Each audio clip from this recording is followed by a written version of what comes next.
बाबा तुम्ही असे अचानक का? अगं पोरी, तुलाच भेटायला आलो. मला भेटायला? अगं समजा इथंच बोलायचं की बापाला पाणी बिनी देणार आहेस?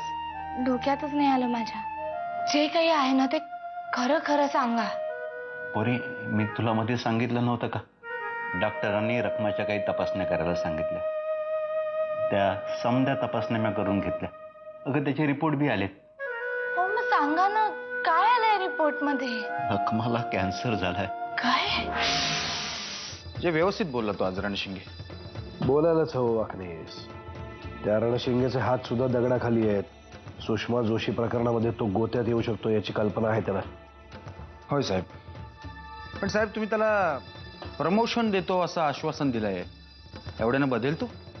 अहो मला तुमच्याशी थोडं महत्वाचं बोलायचं आहे. पण मला तुझ्याशी बोलायचं नाहीये.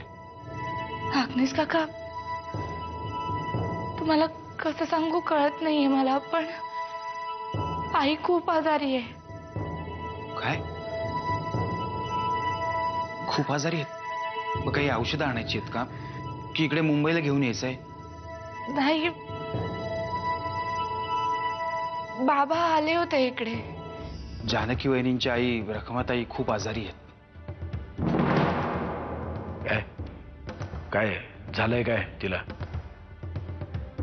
त्यांना कॅन्सर झालाय. बाबा पण काय झालंय, मला ताई पण सांगत होती की आईची तब्येत पण काही ठीक नाहीये. तिला काय झालंय? अरे पोरा, तसं काय नाही झालंय. आम्ही गावची माणसं, असं लहान मोठे आजार होणारच. बाबा पण मी या आधी कधीच आईला आजारी पडलेलं पाहिलं नव्हतं. नाही विक्रांत दादा, काळजी करण्याची काहीच गरज नाही. हो हो, तुम्ही ज्या ज्या बातम्या ऐकता ना त्या अगदी खऱ्या आहे. मध्यंतरी एक महत्वाची घटना घडली आहे. माता महिमावतींशी बोलणं झालंय. नाही पण त्या जे काही करायला सांगतायत ते करण्यासाठी मला तुमच्या परवानगीची गरज आहे. माझ्या बायकोच्या आईला इतका मोठा आजार झाला आणि ही गोष्ट मला माझ्या बायकोकडून कळत नाही तर माझ्या पीएकडून कळते. काय म्हणायचं या तुझ्या सगळ्या वागण्याला?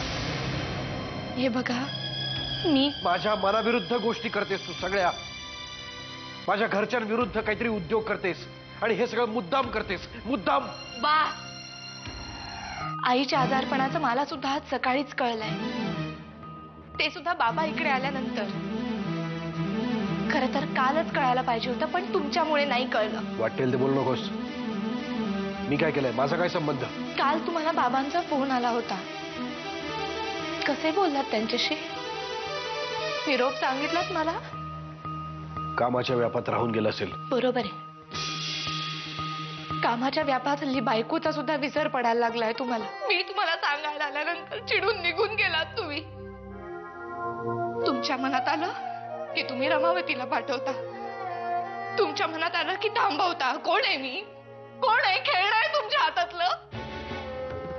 कोण आहे मी?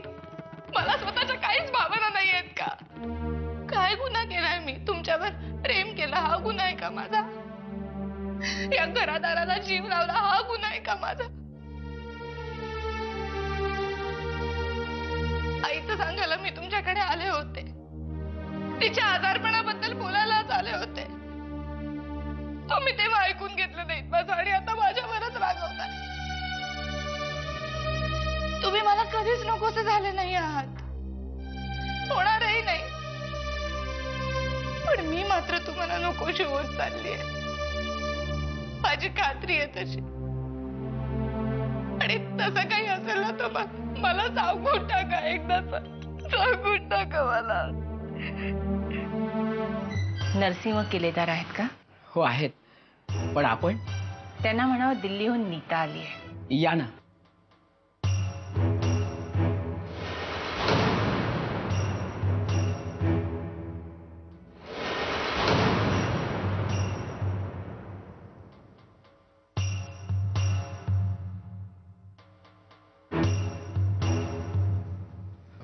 बाईसाहेब तुम्ही बसा इथे, मी साहेबांना बोलावून आणतो.